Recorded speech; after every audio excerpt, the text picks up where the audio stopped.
All right, ladies and gentlemen, we've got a clip here from Bill Maher's podcast with none other but Fabio. I'm Tall, the Traveling Cloud, your favorite white colonizer. Read it and weep. Get your white colonizer merch in the description down below at thetravelingcloud.com, and let's take a look at this clip. Immigration to Western Europe is, a lot of it is Muslim. It's from North Africa. Well, let's wait till we get to the end of this. We jumped right to it's horrible. Okay, the people are not horrible. No. The people aren't horrible. The ideology. The ideology.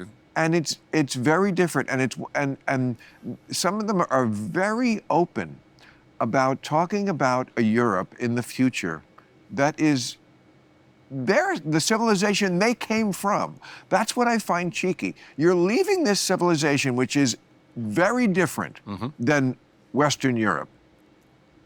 Very different than Christian/atheistic West, whatever it is, secular, Enlightenment Western Europe, okay? Right. And then you're leaving the place that's very different, but then you want to come to this place and make it like the place you left. Exactly. You know, I mean, if 51% of any Western European country was Muslim, they would be under some form of Sharia law. Yes. I love my moderate Muslim friends. Moderate Muslims are great, but there's not that many. I'm with you in that. You know, it's like who ever win. The more fundamentalists win. Right. That is the challenge Islam has. they want to come in your country, and they live a country that were actually kept in like animal in the cages, because in their country, I mean, they were miserable, and then they go to another country where actually they feel all of a sudden freedom and they have some kind of happiness, and all of a sudden they want to turn that country into the country like the one they came from. That's what I'm saying. Yeah, that's what I'm saying. It's cheeky. Right. It's very cheeky to do that. It's one thing to come here and say, hey, we were from this other country where things are not good. We don't really have a lot of freedom. We don't feel good about life there. We don't feel like we have a future and our children, blah, blah, blah. So you're a shining city on a hill. We'd like to come here and we'd like to be part of that. And thank you for having us. And we'll you know what we're going to do? We're going to contribute mightily. And that's what immigrants in this country have mostly done, contribute mightily, because they wanted to be part of it. Right. There's another thing to say, we're going to come over here and then, you know what would be great if we had a Sharia law, because that works so well in the old country. This is the issue that Islam at some point is going to have to deal with. It is a supremacist religion. I mean, all religions are to a degree. If you're telling everybody in the world, our guy is the guy, you kind of have to believe. No tolerance for anybody else. Right, but there are degrees of that, and they do not have they don't have as much tolerance, not nearly, and it's more fundamentalist. They believe the Holy Book in a way Christians, because it's an older religion, really don't. They don't. The Bible says crazy shit too, but nobody takes it seriously. But they do take it very seriously. That's why they've shown it. Beheading people from the time of Muhammad all the way to the modern day, and nothing has changed. And when also Europe was invaded, back, I think it was in 1400 from Turkish and the Arabs. I mean, Europe was invaded way before that. But I'm saying, it's like then the European, they kicked them out, and the Muslims said, we will be back. Oh, they were. They were at the gates of Vienna in 1529. Yeah. And also in 1678. Did not get past, but Vienna is the heart, not the heart, but close to the heart of Europe. I mean, and I've been in Vienna. I was there in the summer of 2010. And at least in the summer, like I would say at least half the women on the streets were in a complete black chador. Totally. It's all over Europe, I can tell you. A friend of mine is a federal judge in Italy, and he just retired because he told me, Fabio, I mean, I cannot believe where our country is today. And I said, why? What's happening? He goes like, number one, Italian citizen, they are fifth-class citizens, not even second class. They're fifth-class citizen. Meaning then everything, the government supply everything to the immigrant. Everything's for free for the immigrant.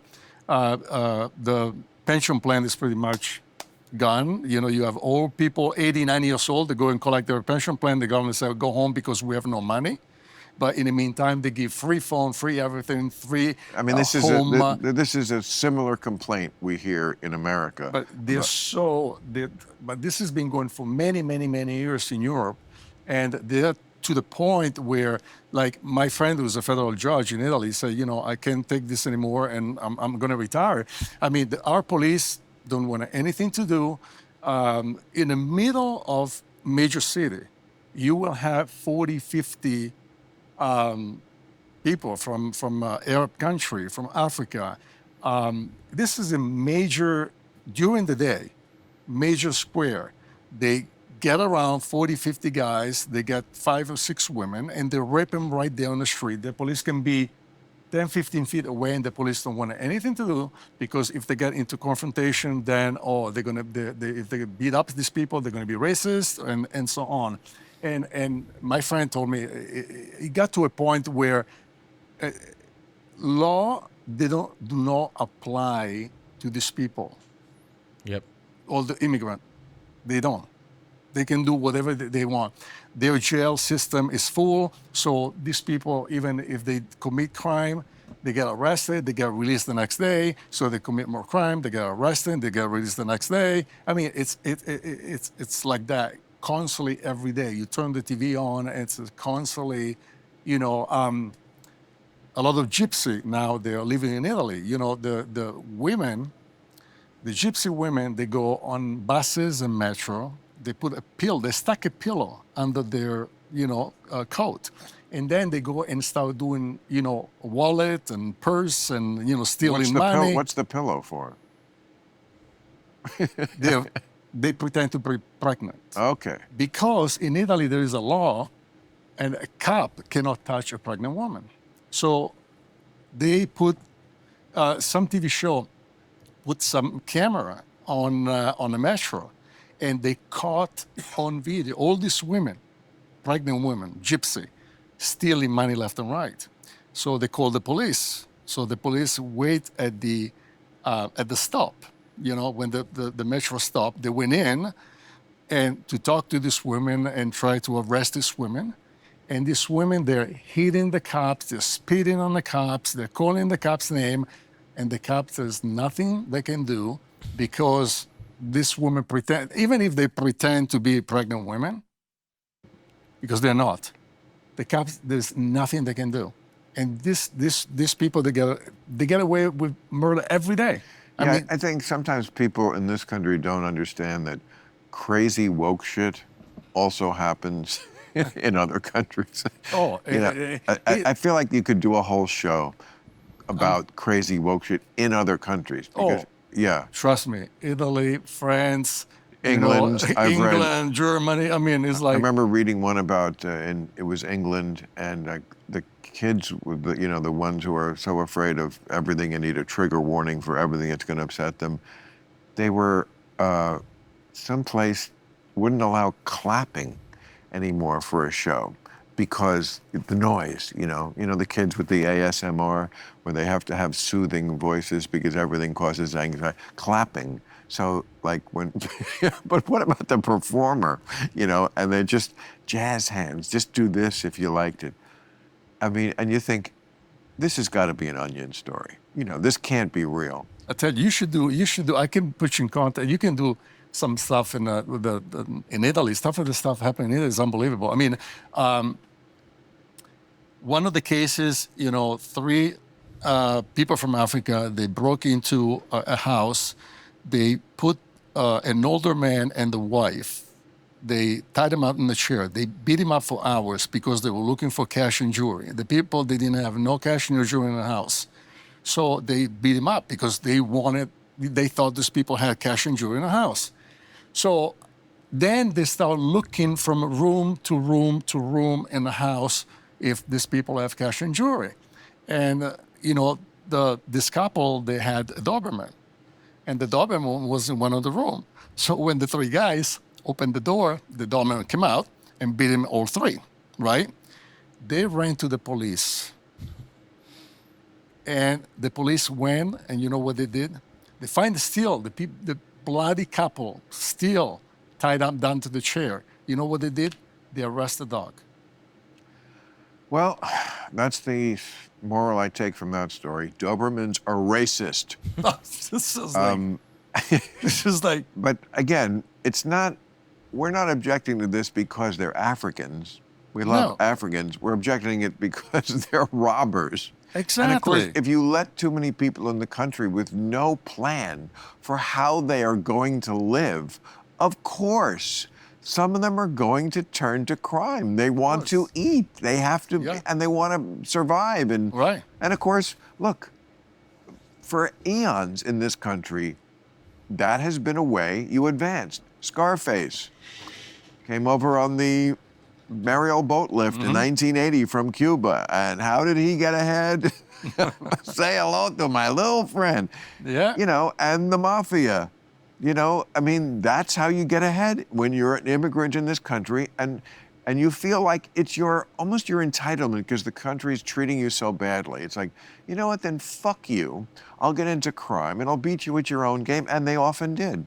The Irish did it too, and the Jews, Bugsy Siegel and you know, Maher and you know, every ethnic group that's treated. I mean, there's mafias of every Mexican mafias, and Chinese. Excuse me, and, we invented this. Right, I'm saying it's I know. I said you know, The Godfather, and yeah, I mean, The Godfather is a great movie partly because it's so understandable, especially in Godfather 2.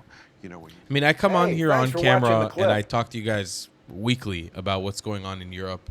I mean, even the other day, I had a Somalian girl I was speaking to in an interview. If you guys haven't seen the video, I highly suggest you do. It's very eye-opening. And asking her just the most basic question.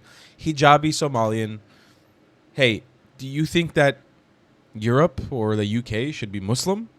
She says, well, I can't force them, but I surely hope so. And I was like, would you want to see the whole world become Muslim? She says, yeah, I would. I was like, so why don't you go back to Somalia? She's like, well, I live here. I'm like, yeah, but you don't agree with the way of life. You're trying to change it. And she's like, yeah, but inshallah, God willing, they'll be Muslim. These people are willing into existence a new reality, and they're laughing at you because you're not stopping it. They're laughing at you because people like Fabio will come on Bill Maher's podcast and talk about it, but not actually do anything to change it.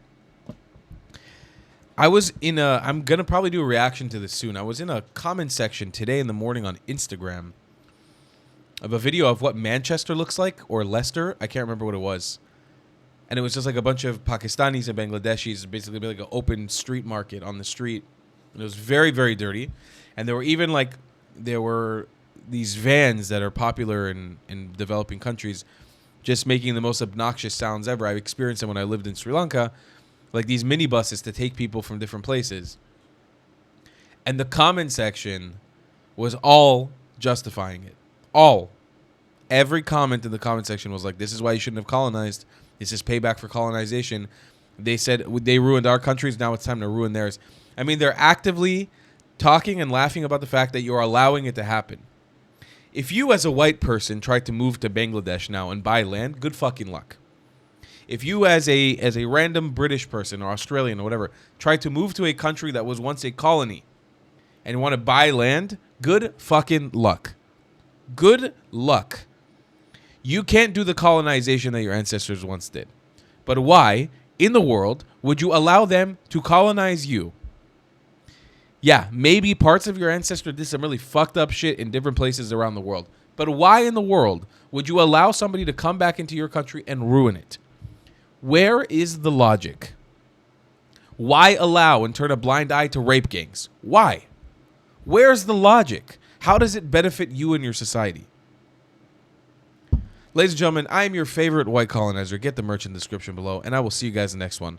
I love you long time. Goodbye, clats. If you believe in my content and want to support me, just know your help is needed. There's a bunch of great ways to support me, being PayPal, Buy Me a Coffee, or joining my Patreon community down below. Patreon is the best way to support my channel, and you'll get a bunch of cool perks depending on what tier you join. Another great way to support me is by buying my merchandise on thetravelingclat.com. I regularly drop new merch designs like this beautiful hat, or this amazing shirt, where you can support the channel and get something cool for yourself. I also have an amazing Discord community with people from all over the world. Thank you so much for your support.